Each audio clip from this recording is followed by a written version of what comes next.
जय श्री कृष्णा। राधे राधे। बड़ अमावस की कथा। इसे क्यों मनाया जाता है, जानिए। ज्येष्ठ माह की अमावस को बड़ अमावस कहा जाता है। महिलाएं अपने अखंड सौभाग्य एवं कल्याण की कामना से यह व्रत करती है। कथा। एक समय की बात है कि भद्र देश में अश्वपति नामक महान प्रतापी और ज्ञानी राजा राज्य करता था। उसके कोई संतान नहीं थी। राजा ने पंडितों से पुत्र योग के बारे में पूछा तो उन्होंने कहा, हे राजन, आपके पुत्र योग तो नहीं है, परंतु एक कन्या होगी और वह भी 12 वर्ष की आयु में विधवा हो जाएगी। राजा ने कहा, चाहे कन्या ही हो, लेकिन मुझे कोई निसंतान तो नहीं कहेगा। पंडितों के कहे अनुसार राजा ने यज्ञ करवाया, बट सावित्री का व्रत रखा।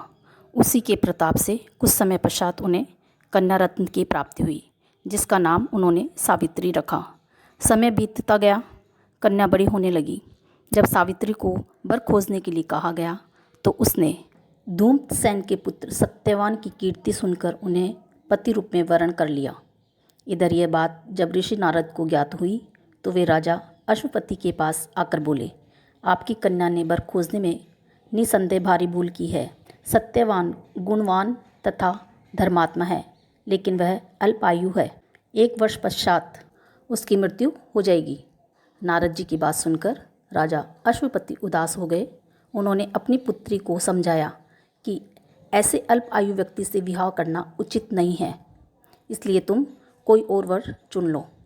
इस पर सावित्री बोली, आर्य कन्याएं अपने पति का वरण एक बार ही करती हैं, अतः अब चाहे जो हो, मैं सत्यवान को ही वर रूप में स्वीकार करूंगी।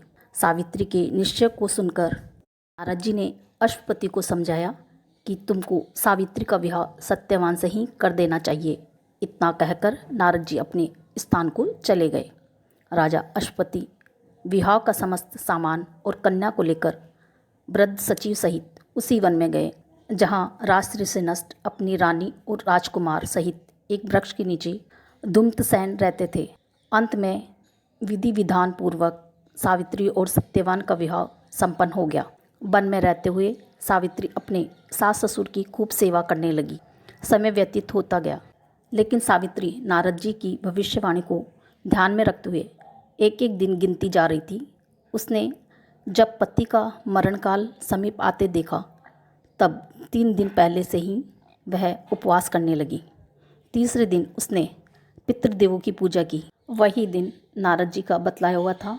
उस दिन जब सत्यवान कुल्हाड़ी लेकर लकड़ी काटने के लिए वन जाने को तैयार हुआ, तब सावित्री भी अपने सास ससुर की आज्ञा लेकर उसके साथ वन को चली गई। वन में पहुंचकर सत्यवान लकड़ी काटने के लिए जैसे ही वृक्ष पर चढ़ा तो उसके मस्तिष्क में असहनीय पीड़ा होने लगी। वह वृक्ष से नीचे उतरकर सावित्री की गोद में लेट गया। थोड़ी देर बाद सावित्री ने देखा कि अनेक दूतों के साथ हाथ में पाश लिए यमराज खड़े हैं। प्रथम तो यमराज ने सावित्री को ईश्वरीय नियम सुनाया और उसके बाद सत्यवान के अंगुष्ठ प्रमाण जीवन को लेकर दक्षिण की ओर चल दिए। सावित्री भी यमराज के पीछे चली। जब बहुत दूर तक सावित्री यमराज के पीछे चलती रही, तब यमराज ने कहा, हे पतिपरायण, जहाँ तक मनुष्य मनुष्य का साथ दे सकता है, वहाँ तक तुमने अपने पति का साथ दिया। अब तुम वापस घर लौट जाओ।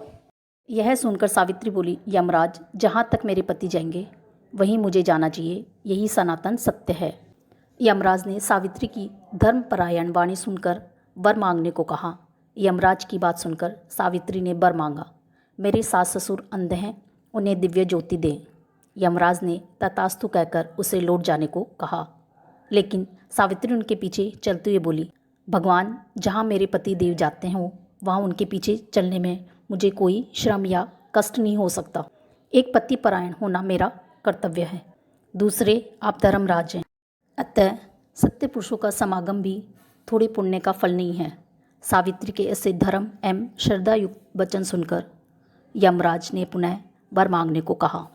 सावित्री ने वर मांगा कि मेरे ससुर धूम्रसेन का खोया हुआ राज्य उन्हें वापस मिल जाए। यमराज ने तथास्तु कहकर उसे लौट जाने को कहा, परंतु सावित्री अडिग रही। सावित्री की पति भक्ति और निष्ठा देखकर यमराज द्रवीभूत हो गए। उन्होंने सावित्री से एक और वर मांगने के लिए कहा। तब सावित्री ने वर मांगते हुए कहा, मैं सत्यवान के 100 पुत्रों की माँ बनना चाहती हूँ। कृपा कर आप मुझे यह वरदान दें। इस अंतिम वरदान को देते हुए यमराज ने सत्यवान को अपने पाश से मुक्त कर दिया और वह अदृश्य हो गए। सावित्री वट वृक्ष के पास आई। वट वृक्ष के नीचे पड़े सत्यवान के मृत शरीर में जीव का संचार हुआ और वह उठकर बैठ गए। सत्यवान के माता पिता की आंखें ठीक हो गई और उनका खोया हुआ राज्य भी उन्हें वापस मिल गया। इस सबसे सावित्री के अनुपम व्रत की कीर्ति समस्त देश में फैल गई। इसी वजह से ज्येष्ठ मास की अमावस्या को सावित्री वट अमावस्या के नाम से जानी जाती है या बड़ अमावस कहते हैं। जय श्री कृष्णा। राधे राधे।